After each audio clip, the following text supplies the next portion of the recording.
근데 쭉 얘기를 들으다 보면 이거는 자식 문제가 아니더라고요. 부모 스스로의 문제야. 그렇게 키웠잖아. 그 자식한테 자립할 수 있는 기회를 다 놓치고 그렇게 키워놓고선 이제서는 내 자식이 못났네 어쩌네. 이거는 말이 안 되는 얘기예요. 처음부터 해야 되는 얘기지.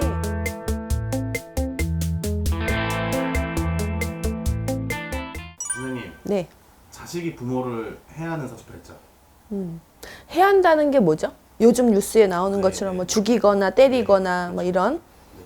그러니까 해야 한다는 게 사실 이제 제목적으로 좀 자극적으로 해야 한다고 표현이 됐지만 어떻게 보면 이제 잘 안 맞는 걸 잘안 얘기하는 맞는 거. 것도 그쵸? 있고, 응. 부모님 입장에서는 이제 자식이 덕도 없는 거고 그쵸. 여러 가지 포함이 되는 것 같아요.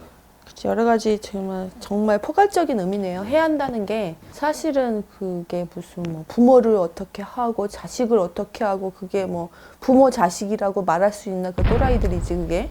그거는 말이 안 되는 얘기인데 일단은 이제 왜 그런 경우도 있잖아요. 상담 오시는 분들 이렇게 말씀 들어보면 우리 애는 아무것도 자기가 할 줄 아는 게 없고 대학도 좋은 데 갔으면 좋겠고 취업도 좋은 데 했으면 좋겠고 근데 쭉 얘기를 들으다 보면 이거는 자식 문제가 아니더라고요. 부모 스스로의 문제야. 그렇게 키웠잖아.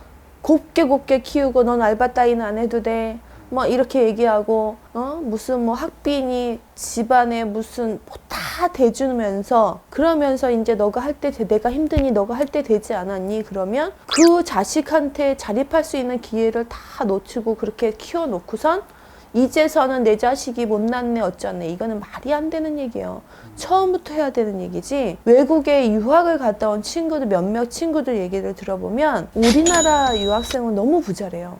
예를 들자면 미국에 유학을 갔다 쳐. 그러면 미국 현지에 있는 학생들도 있을 거고 유학생들도 많이 있을 거 아니란 말이야. 같이 피자를 시켜 먹든 맥주를 시켜 먹든 진짜 1달러에 우리나라 돈은 100원, 200원 정도의 돈을 그게 아까워서 그게 없어서 다 시켜 먹고 진짜 한쪽 갖고 반을 잘라 먹고 또 그 현지에 가서 알바를 해가지고 학비를 대고 해서 애들이 너무 가난하대요. 반대로 부자인 한국, 뭐 중국 이런 애들은 되게 부자인데 그쪽에 있는 친구들은 굉장히 가난하다는 거지. 근데 실제로 알고 보면 그 친구 부모님들은 가난하지 않대요. 무슨 큰 농장에 뭐 하시는 분, 사업하시는 분 굉장히 잘 살고 있는데 불구하고 그 자식들은 가난하다는 거지. 근데 이걸 보면 여기서 주는 교훈은 너네들이 나가서 너의 인생을 책임져라야. 근데 우리나라는 아니잖아. 그리고 우리나라도 유학 갔다 왔어? 또 취업해? 그러면 또 차 사줘야 되고 또 결혼한대? 그러면 집도 사줘야 되고 집을 얻어줘야 되는 게 우리나라의 현실이잖아요. 대체적으로 다 그렇게 살아. 근데 그렇게 해놓고선 이제 또 자식이 결혼할 때가 돼 있어. 그 결혼하기 전에는 그래도 자기가 돈을 버니까 부모님께 용돈이라도 조금은 드릴 수 있지만 결혼하고 나면 그렇잖아. 그 며느리 될 사람이 시부모님 용돈 주고 생활비까지 대준다면 좋아할 며느리는 별로 없단 얘기지. 힘겨워 하시죠. 그러면 나는 이제 그때부터 이제 시작이라고 보는 거지. 부모를 해야 하는 자식 이렇게 되는 거지. 왜? 나 이제 생활비 못 줘요. 그러면 부모를 택할래?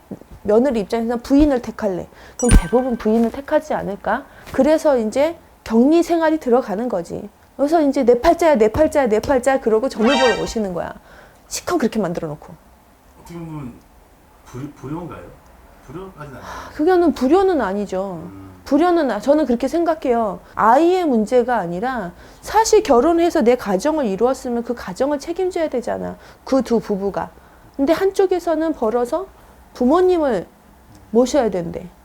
그럼 부모님들 잘 생각해 보세요. 그러면 내가 그만큼 해줬잖아. 그만큼 해주기 전에 노후를 생각하셨어야 됐고 그 다음에 이 아이가 성장을 했을 때 자립심을 가질 수 있는 그런 시기를 부모님은 나는 박탈했다 생각이 들어요.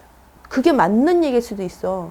알바라도 한 번도 안 해봤고 근데 뭐 이제 와서 뭘 그러면 언제까지 부모님이 해주실 거냐고. 그거 이제 나 못하겠어. 이제 30에 아들한테 나 30에 이제 너 못 대주겠어. 그럼 애는 삐뚤어져. 삐뚤어질 테야. 어디 가서 자신감 없는데 어디 가서 편의점 알바를 할 거야, 뭘 할 거야. 그렇게 다 만들어 놓고선 이제 와서 불효자식이니 부모를 해야 하니 서로 갈등이 있을 거 아닌가 봐. 갈등으로 해서 싸우게 되고 이러면 진짜로 거기서 사주가 세고 욱하는 성격을 갖고 그러면 진짜 때릴 수도 있고 죽일 수도 있다지. 이 조그만 예를 봤을 때인데 큰 예를 본다면 더 큰 일도 있지 않을까? 이거는 부모를 해야 하는 자식, 그런 사주에도 조금 부모랑 맞지 않는 그런 살이 들어 있기는 하나 거기다 더불어서 부모가 이렇게 만들어 놓은 거야. 그러니까는 나는 우리 자식이 이렇게 얘기하지 마시고 다시 한번 스스로를 좀 돌아봤을 때 부모님 입장에서 자식에게 모범적인 자식이, 모범적인 부모가 되었나 하고 돌아보시는 게 좋지 않을까. 그리고 살 중에도 있어요. 효신살이라고. 이거는 뭐 해야 하는 네, 부모랑 친하지 않는 그 효자가 무슨 효자인지 아세요? 효도 효 아닌가요? 대부분 우리가 효신이라면 효도효라 생각하지만 올빼미 효자래요. 왜 올빼미 효자가 들어갔냐면 올빼미 새끼는 올빼미 엄마의 가슴을 콕콕콕 찍으면서 상처가 날 정도로 찍으면서 먹을 거를 원한대요. 그러면은 되게 아프잖아. 그래서 올빼미 효자가 들어가는 거야. 효신살이 효도 효자가 아니에요. 요 효신살을 갖고 있는 사람들은 나는 부모가 싫다. 나를 부모가 괴롭힌다. 나를 부모가 너무 많은 걸 요구한다. 참견한다. 이게 다 똑같은 얘기겠죠? 이런 부분들 있잖아요. 이런 생각이 든다 하면 내 사주풀이를 좀 해보셔서 효신살이 있나 없나를 한번 찾아보시는 것도 도움이 될 거예요. 반드시 계실 거예요. 이 효신살이 있으신 분들이 조금 친하지 않죠. 그러니까 참고하시면 좋고요.